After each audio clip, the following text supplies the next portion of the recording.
Hello and welcome to another Imperator Rome developer diary. Now we are all caught up and this diary actually came out just today, so yeah, back to the usual schedule and you're no longer going to get Imperator videos every day. The next one's probably going to be in a week's time unless something interesting happens in maybe the dev clash that I want to talk about. So let's get into it. Today we're looking at Aggressive Expansion and the changes, the very drastic changes that have occurred purely down to what happened in the dev clash, basically. So, today we will return once again to diplomacy and the various ways you have to manage expansion and foreign relations. We'll also make a return to internal management and tyranny before a small tour of the starting situation in the Horn of Africa. Now, admittedly, I'm not too worried about the Horn of Africa. It's not something that I'm terribly excited to play, as there's not much going on down there. But yeah, the aggressive expansion changes are going to affect everybody. So, for a little bit of context, this is a screenshot of the dev clash. Britannia here, who owns all of North France as well, started as Daemonia, a very small, I think it's actually here, very small little tribe in Britain, and he killed 2 players up here. Then he, united the British Isles without colonizing, but he united the British Isles and then invaded northern France, and he's killed another, he's pretty much killed another 2 players. Armorica still exists right here, but they have none of their heartland and they're basically dead. Rome is now protecting them. I assume it's a guarantee, but basically a lot of people were complaining that it was far too easy for him.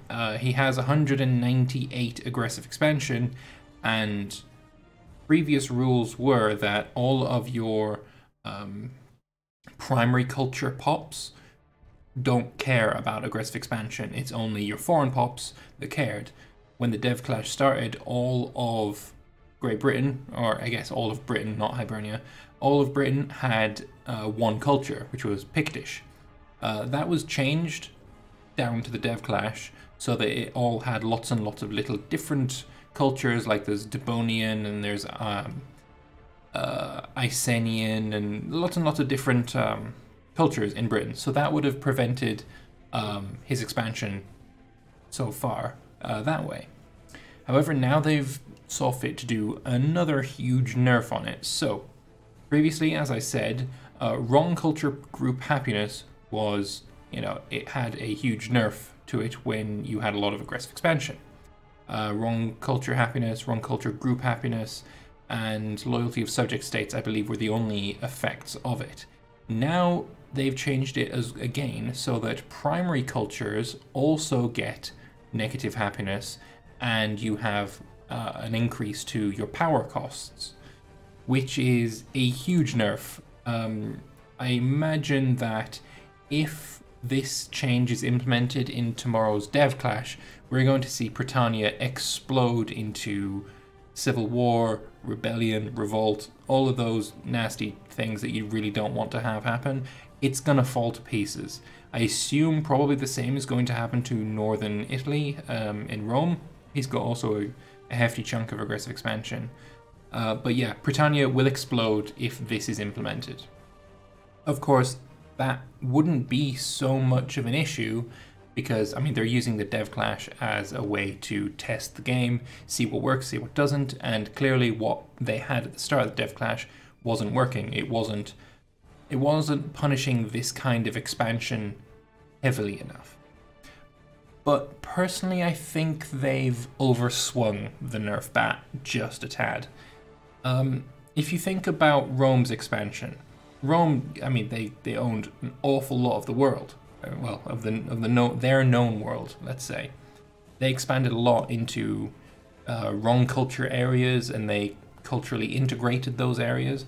And yes, they saw revolts, they saw rebellions, etc., but they managed to hold on. This, I think, is too hefty. There is no way that a Britannia or a Rome would be able to do this. I don't think with this current implementation it's going to be remotely feasible for you to create a stable, full Roman Empire. Roman Empire wasn't the most stable thing we've ever seen in human existence, but for a while it was stable, and it worked. I don't think that's going to be possible with these things. So anyway, let's just read on, and then we'll talk a little bit more about it. As described before, aggressive expansion is a measure of how aggressive and threatening your country appears in the eyes of the world. It's built up through war declarations and taking land, and its main effects on foreign relations and the happiness of foreign pops and subject states under your control. For a country with few foreign pops, however, aggressive expansion is a far more lenient mechanic. In history, even the most inward-looking country would not have been indifferent to rapid expansion. In order for it to not be inconsequential, even to a power with no foreign subjects, we've therefore added a general increase of all power costs by 2% per point of aggressive expansion above 50, as well as a decrease of happiness for the same culture by 0.5% per point. This part here is the one that I am actually disagreeing with. I don't think this is reasonable. I don't think there should be any decrease of happiness for your primary culture pops. This is not the age of, mass media where people are exposed to the realities of war on their television screens. Like, this is no Vietnam. Rome, to bring it back to Rome, they had the triumphs where their generals would go out and they would conquer vast swathes of territory, and then they'd come back and be celebrated by their citizens, right? This doesn't look like their citizens are all that happy about it. I don't think that it's really... It doesn't make sense that the population, the primary population of your empire is going to be unhappy that your empire is expanding. I don't see it as reasonable, or it just seems very gamey. And for all of the things that I've disagreed with Imperator on, it's the gamey parts that are most often coming up in that category, right? This just seems like one of those things. So I hope this has changed again, and I'm fairly sure that there is a possibility of that may be happening. But we'll see. I do hope it is changed, though. A very aggressive country will never be popular. Well, Rome was the most aggressive country in this period, and everyone frickin' loves Rome's. So, no, that's a lie. I know what they're meaning, don't worry. But it also not necessarily be hated forever. In addition to its normal reduction over time, we've added decay rate for aggressive expansion when a country is at peace.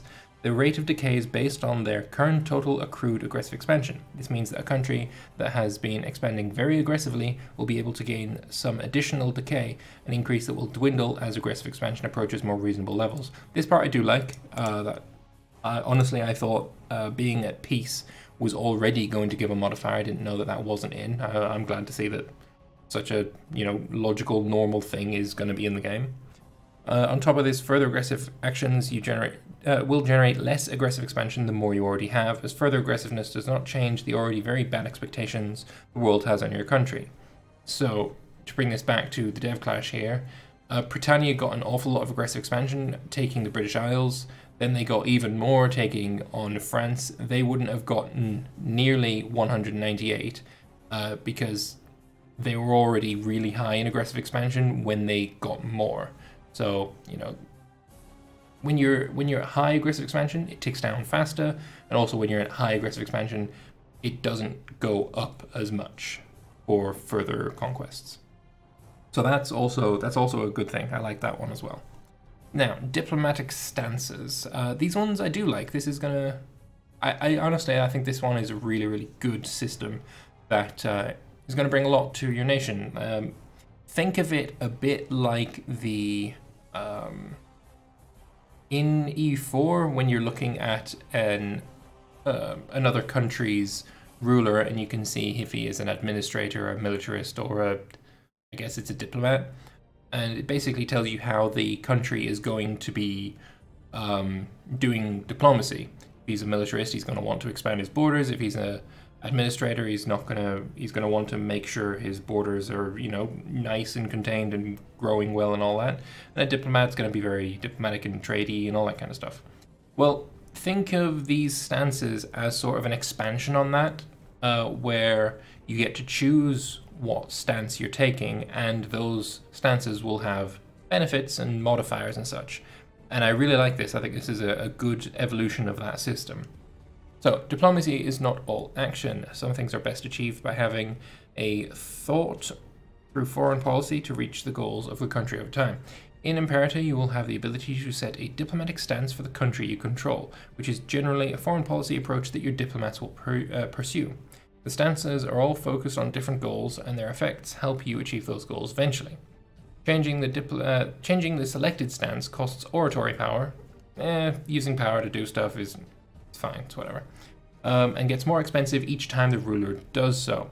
The fact that they are saying ruler, I'm hoping this is a hint towards it being reset every time you get a new ruler.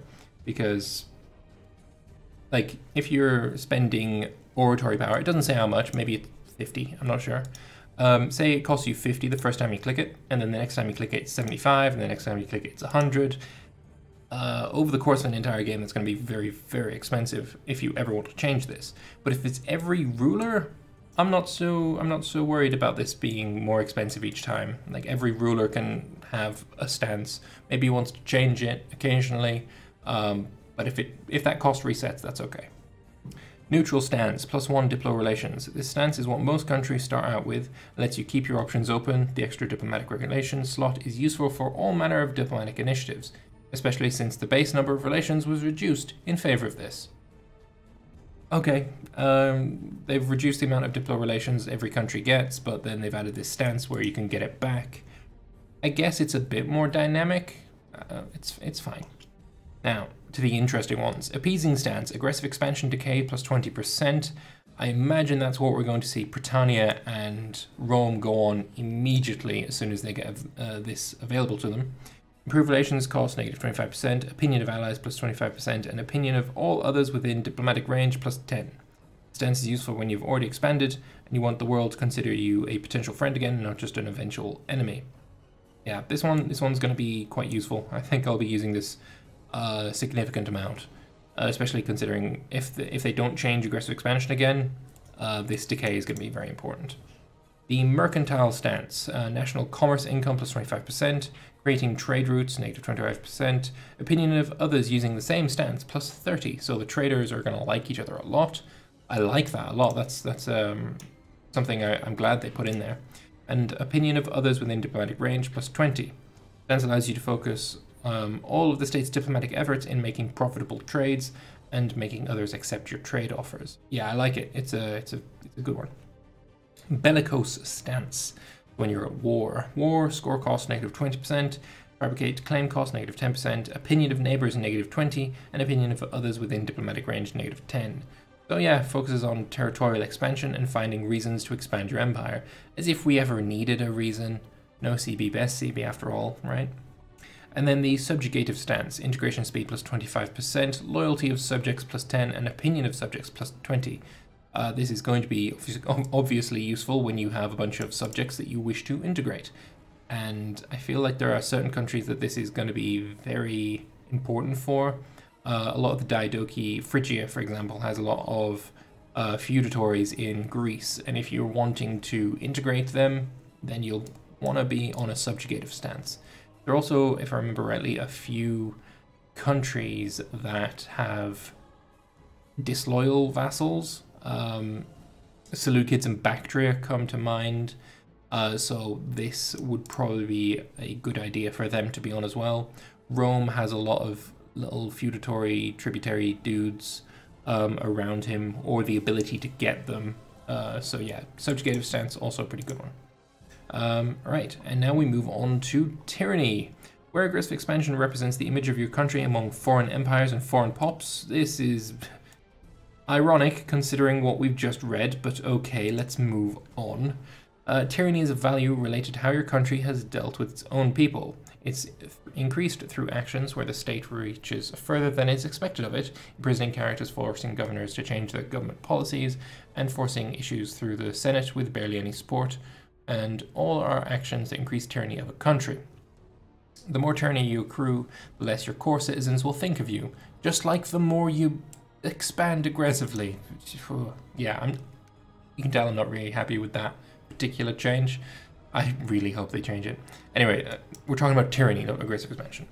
The less loyal governors and commanders will be. Being tyrannical also has its upsides, however. The Senate will be less likely to have the courage to oppose you in a republic with a lot of tyranny, and tyranny is necessary, Jesus, for transforming such a state into a permanent dictatorship. Tyranny also discounts the price for using tyrannical actions, such as imprisonment or executions, and it increases the output of slave pops. I would like to see also that, yes, increase the output of slave pops, but also makes it so that the slave pops sort of die off over time. I mean, yes, I am a tyrant, and I'm going to work you to the bone. You're going to give me every ounce of your strength to give me these resources or whatever you're doing. And I'm going to work you literally until you die. So that would be kind of flavorful, I guess, but it's, it's fine. It's fine.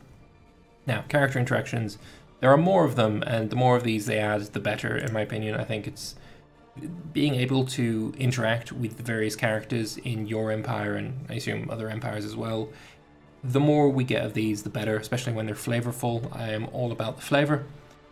So now we can hold games. Every 5 years, your ruler can hold games for a bit of money.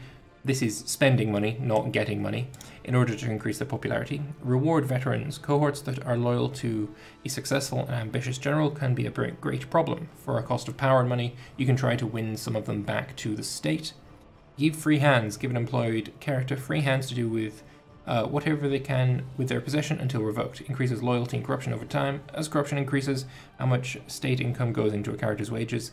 This may be a very costly thing to do, so yeah, interesting stuff. Grant stipends, or stipends, I have no idea how you pronounce this one, but I pronounced it perfectly, of course, every time. By generously increasing the pay for a certain family, you can increase the loyalty of the head of that family. Very handy if a scorned family has raised an army against you. You might end up finding that this is not enough, and you've just given more money to your future enemy with which to stab you with. I feel like that's probably going to happen more than once. Gladiatorial debut. In extreme circumstances, it may be worth the gamble to allow a prisoner to fight for their freedom. This will undoubtedly be popular and is not unlikely to get them killed, but may end up with them set free. I'm going to do this an awful lot. I've just conquered some place, and I'm going to imprison your former rulers, and I'm going to put them in the gladiatory pits. If they live, they live. If they die, God wills it and all that, Proscribe. Confiscate the money of an imprisoned character. Their entire family will lose loyalty. You will gain tyranny. Exalt clan chief. Allows a tribal ruler to bestow favors upon one clan chief who will become more loyal. Other clan chiefs will lose loyalty. Grant clan autonomy. This one's quite interesting. Disloyal clan chiefs can be allowed to take a part of a tribe with them and part ways with your state. This will make one of your provinces independent with the clan chief as a tributary ruler. Increases loyalty of the remaining clan chiefs. So this is very interesting for the fact that what is that newly independent province? Like, what is that nation going to be called? Is it going to be named after the clan chief? Is it going to be named after the province that they move to? If it's named after the province, what if that country then migrates, you resettle that province, and then you set it free again? Are we going to have two nations with the same name wandering around? This raises questions, and I would like to know more about how this works. And now, attempt to buy off mercenaries. Send an offer to a mercenary company for a sum of money for abandoning their current employer. The employer will be allowed to surpass your bid. I can see this happening a lot between Rome and Carthage, because both of them used heavy use of mercenaries. So Carthage, with its bottomless pit of pockets, sending money to Rome's mercenaries, and then Rome trying to buy them back, etc. It's going to be quite interesting. Or, I mean, Carthage is known for using a lot of mercenaries. If Rome has enough money, maybe they can try and take some of these mercenaries away, giving them an edge. It's going to be interesting to see how that one works. Now, with those words on external and internal mismanagement, tyranny, and aggressive expansion, we turn our attention to the most southernmost parts of the map. Again, I'm not entirely excited about this region. I don't really want to play here. Well, I want to play here. I want to play everywhere. But this is one of the least exciting places for me personally. So, by following the Nile upwards and southwards, we end up in the region today known as the Horn of Africa, known by the Egyptians for centuries as the land of Punt. This region is peripheral to the Imperator map, but nonetheless it possesses resources to matter. Beyond the population of the Ethiopian highlands itself, the coastline towards the Red Sea Gulf of Aden is home to a number of important trading ports for trade with Egypt, Arabia, and India. As is often the case in the regions we covered, there is a lack of good sources when it comes to the exact political situation, and there's been some use of extrapolation and speculation to arrive at the setup we have, which is totally fair enough. I'm not disparaging of this. This is fine, understandable. Politically, the Ethiopian highlands at the start of Imperator are divided. Eventually, the kingdom of Aksum, possibly an heir to the even older kingdom known as Demot, would rise to be the local hegemon, uniting most of the plateau shortly after the end of our game. In 304, however, the region is far from united and there are no clearly dominant countries here. I really wish that they would stick to a dating system and just stick with it.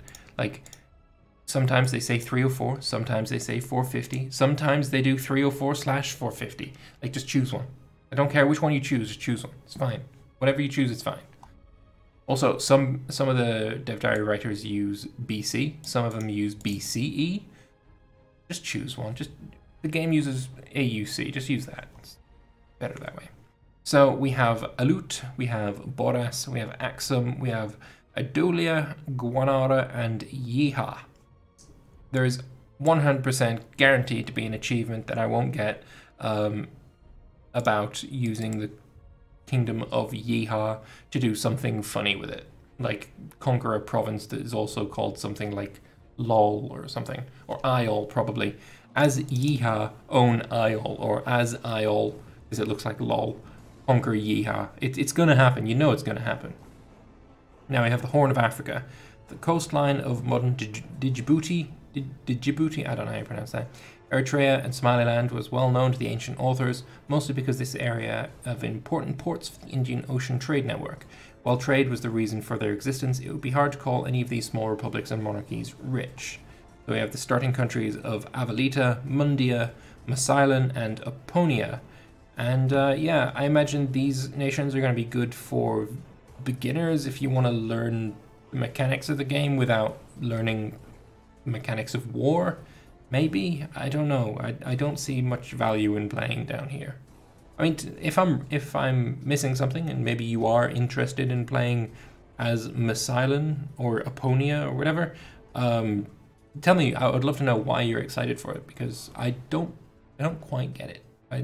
Any of the other countries seem more exciting to me, but you know, I've been wrong before. Maybe I'm wrong again. So yeah, that's it. Basically, the big thing to take away from this is that Aggressive Expansion has been changed massively, and in my opinion, while there are some things that I'm fine with, like power costs going up, that's fine. It's very, very gamey, because of course power costs are gamey. I'm not too worried about that one, but primary culture happiness is something that I'm not a fan of. I don't think this should be a thing. Fine with everything else though, so yeah, let me know what you think in the comment section below. I might do a video on Imperator tomorrow because of the dev clash. Might go over what happened in it, just talk about various things that I saw in the dev clash. That's it. And yeah, that's about it. So I want to thank you all very much for watching. Hope you enjoyed it. Let me know in the comment section below, like button, all that good stuff, and I will see you in the next one. Bye bye for now.